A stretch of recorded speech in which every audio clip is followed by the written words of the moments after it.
Hello, welcome to Peace Through Plants. I'm Tara, and I'm glad you're joining me today. I have a couple things I want to cover today. One is I do want to give a fast update on the moss pole situation. And two, I want to talk about some jungle cactus or ripsalis. So I hope some of that interests you and you stick around. So first, I would like to talk to you about these. When I first showed you these, make your own moss pole kind of thing, I was unsure about them. I really, the jury was out. But then I used them and I really liked them. And then the more I used them, the more I liked them. And then the more I found out how I could use them differently, or at least for my needs, I like them even more. So I just wanted to bring this up. I had a plant, I'm going to show you in a minute, that is taller than this. And I thought I would have to put one on top of the other, like put a stick in the top of the moss pole and then put the other moss pole on top of it. But all I did was I just lined these little tabs up and then, so they're like that. So I just lined those up, did the thing here, and then took a stapler and I just stapled it like right here. And I went in a little bit further and did like here, and then I did the same thing on the other side.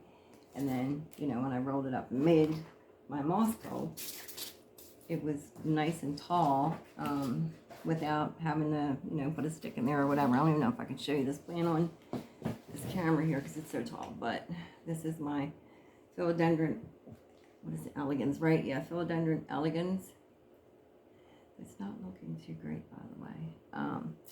Anyway, she's got little leaves and funky leaves and all that, and I've checked her for pests over and over, nothing going on. So anyway, I gave her a new moss pole, so I'm hoping she's gonna love it and do well now. But anyway, this is the how tall this moss pole is from those kind of, you know, half DIY moss pole, flat plastic moss pole. So I really like it. So I just wanted to bring that up because that was really helpful for me to know that I could just keep going up as much as I really need to. You know, fold it up, drop the moss in there, and you have a moss pole as high as you want. And it seemed to keep its, you know, it's not flimsy or anything. It holds it pretty well. So that was the update. The other thing I just wanted to share today was when I first got in, well, I got in houseplants years ago when I was a teenager, but it was pothos and, you know, the ones you find in the store very easily. And then as I got older, I collected some more plants, but then I got into Hoya. That was the first when I got into house plants as a collector or enthusiast. I said, I'm only going to collect Hoya. I'm just in love with this. I'm going to do this. Well, it didn't last. I started looking at other plants, and of course there's tons of other stuff. I actually don't have that many Hoya compared to my other plants. But so anyway, one of my least the least interesting to me initially was cactus. My daughter was really into them, and I thought that's great, and I enjoyed hers and watching her care for hers, but it seemed like every time I would touch them, I would get stuck or whatever, and I was just like, oh, this is no. And I'm kind of a helicopter plant parent. I want to be messing with them a little more, so I was like, they don't need my attention as much. I'd rather have something that needs more of my attention. So they kind of, you know, I kind of backlisted them and enjoyed hers and other people's, and still do find them amazing. Some of them are just incredible, and I'm sure down the road that'll probably be a step I'll take more so too. But I have gotten into the ripsalis or jungle cactus, and I love them. So I'm just really learning about them, and this is gorgeous here. I love the way this feels. I don't have a plant label in here, but I've heard this called a mistletoe cactus. I don't know the scientific name of it. So like I said, I don't have my little cheat stick in there, but they're they're in big box stores, and you know, you can get these pretty generically all around, but any nurseries and stuff, they usually have them. But she's just done so well, and I think this was probably one of my first one. And I just, as you can see, I love doing this. It's just so soothing. But she's just grown lovely for me, and she's all the way down. But she's just been in a window, and I care for my Ripsalis pretty much like I would Hoya. I don't overwater, but I do not let them dry out real bad, and they do like more humidity than regular cactus, like the traditional cactus and cacti. And so I do spray mine. I know people say it doesn't really do a whole lot, but I have humidifiers too, that I use as well, and they do like more water. I do know that is a fact. So that's her, and then this little darling here is my cruciform cactus. It says Lipsimium cruciform. Anyway, she was all just growing down when I got her, and now all this crazy stuff sticking up. I guess as it gets heavier, maybe it'll weight itself down, and then it'll hang down too in the pot, because right now it looks a little bizarre. But this is one too, and she also likes more water, but also in the same window as the other one I just showed you. And it gets good sunlight in the morning and medium sunlight as the day goes on. And she's doing wonderful. And then this one is probably very familiar to a lot of you, Curly Sue. What is her actual? Epiphyllum hookery. That's what the little label is. But I think most people, we know her as Curly Sue. And she's super fun. I love her too. All curly and ruffly. And I do give her a little more light than the others. It seems like she wants more light, so I have her really super actually close. She has her plant light kind of just shining down, which she's been thriving. So that's her and what she likes. Then I also have this little darling here. Okay, you ready for this? Ripsalis micrantha F. Tunduzi. That's a doozy. All right, so here she is, and she's a kind of smaller plant. I got her on Etsy, and I really like her a lot. I'm super excited to watch her grow and get bigger. But yeah, my light's going in and out again. I don't know what's going on. One day I have to sit down and figure out my camera. I have a camera, a 35mm, and a video recorder, and I'm recording this on my phone because I have to sit down and figure out the other ones and haven't done it. So anyway, I'm gonna do that one day. But yeah, she's beautiful, and so I like her. I know my daughter is gonna love this too. So I'm propagating a piece of her in just a minute. But and then there's this beauty here. This here. Oh, you tell. Okay, here it is. Pseudoripsalis ramulosa. Pseudoripsalis ramulosa. And she is gorgeous. Just to see the pink on top here. That is like, I don't know if it's going to show up here good on camera, but it's literally like hot pink. And she was like that when I got her, and it got even more pink.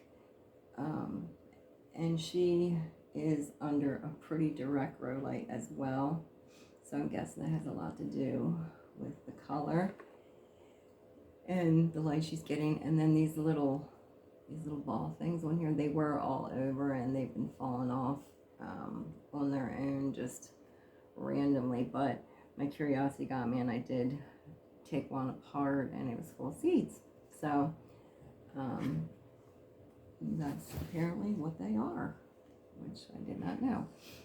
And yeah, so she's gorgeous. And I actually have her in just moss because she was kind of fussy when I initially got her, and I put her in my regular substrate that I use for everybody else here that I just showed you, and it's honestly it's the same one I use for Hoya, and it's a nice chunky mix. I put them in with some of the what is it, Ocean Forest, Perlite, Orchid mix, a little bit of Leca. I know, I feel like I'm forgetting. Oh, and some charcoal. And but anyway, this one was picky about it. So I just wound up. I've kind of found out from, you know, being a plant enthusiast for a few years now, that if my plants start getting really fussy, if I put them in moss, even if it's just temporarily, it seems to calm them down, and then they seem to do better. So obviously she's doing great with all her little color and everything she's got going on. I'm sitting here just pouring water all over myself, by the way. I just watered her today. But she also likes water. Now, they don't want to be soaked. They don't want their roots kept wet the entire time. But you definitely don't want to let these guys dry out. And, you know, they are at risk for drying out, and then they go downhill very quickly. So you want to make sure that, you know, you're keeping things. It is kind of strange, I guess, because of, you know, when you think of cactus, you think desert and dry and stuff like that. But these guys, I have them, well, the one group is in a window, the other ones are with my other philodendron and stuff by the humidifier, and I love it, love it, love it. So anyway, that's her. And then this next part, I'm going to put my gloves on because I bought a new plant fertilizer to try. It's just like, it's a generic one I got like at a local nursery here. I can't even think of the name of it. It's like their brand or whatever. I usually use a Super Thrive, but I thought I would just give them something different to eat, see how they did with it. And not all these guys, but a couple of them testing first to see. But the one I showed you here, this Ripsalis micrantha F. Tonduzi right here. That's the one that I had wanted to propagate. So I have some little pieces here. I had it in rooting hormone. The powder is the one I use, and I have in my yogurt cup here, my washed out yogurt cup, I wet some moss here. And then I got these great pots the other day at my local nursery. Look at that. They ran through the dishwasher and still, the label still didn't come off. But I was looking for these. I don't know if Amazon has them and I just can't find them. But I love these little pots, little hanging pots. And I'm just going to put some moss in here. And I'm going to put these little guys in the moss. And I've done this before. I've rooted these guys in just water. And the reason I'm wearing gloves, by the way, is when I was reading the label, I got sidetracked. I was reading the label of the plant food, actually quite a few of them, and it said heavy metals. If you want information on heavy metals, go to our website. And that was enough for me to wear gloves, because I know heavy metals are not good for us. So it might be good for the plants, it's not good for us. And so anyway, I have rooted these in water and moss before. All of these guys that I just showed you, pretty much, I think. Oh, I forgot to show you this guy. Well, let's do this first. Here we go.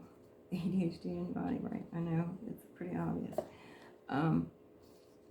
There we go. And I just put the moss around her to keep her roots moist, but not overly saturated.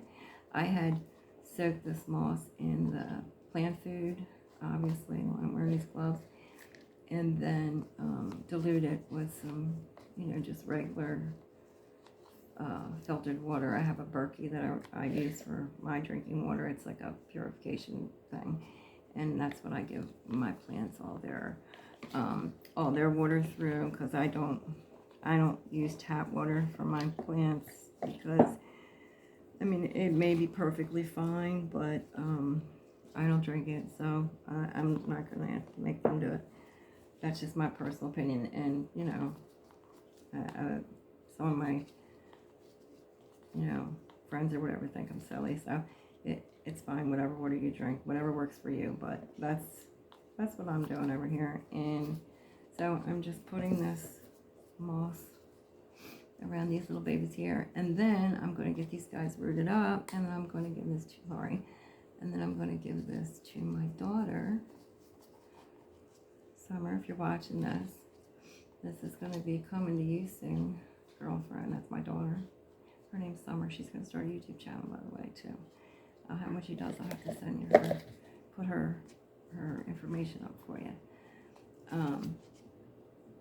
But anyway, and there we go. And then these little guys will root up, and they'll be adorable.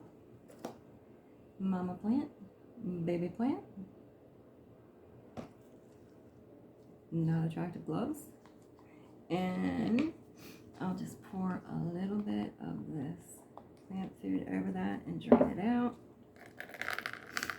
You can't see what I'm doing, sorry. I'm just draining out the water there. There we go. And just tucking the moss back around her. That's it. Easy peasy. She's grabbing my philodendron up here. And that is that.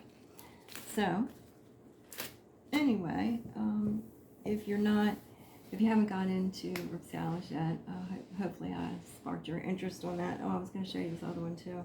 This is one I just got off of Etsy, actually. This is a ripsalis crispata. It's backwards. That's so weird, isn't it? Okay. Anyway, ripsalis crispata, it says. And she's pretty. Look at that. Isn't that cool? I think I love these cacti because they don't stick me. Okay, all the ones I have, none of them stick me. And two, this one's got a little piece breaking off. Well, this is the other thing I love about them. When like a piece falls off, you can just stick it back in, and it'll usually root very easily. My daughter taught me that. And so you just stick it back in there and it'll get roots. But they also grow to become hanging plants, and I think they're just so different looking that it's one of my new loves in house plants. So I wanted to share that with you today, and hopefully stirred your interest in having some ripsalis yourself. Well, I hope you're doing well, and I hope you've had a great weekend. It's Sunday as I'm filming this, and have a great week ahead of you. I appreciate you spending time with me, and if you like this video, please thumbs up, and if you'd like to leave any comments, feel free to do so. For any information for any of these guys I've showed you, or guys or dolls, and I appreciate it. And subscribe if you like, and I will see you next time. Have a great week. Bye.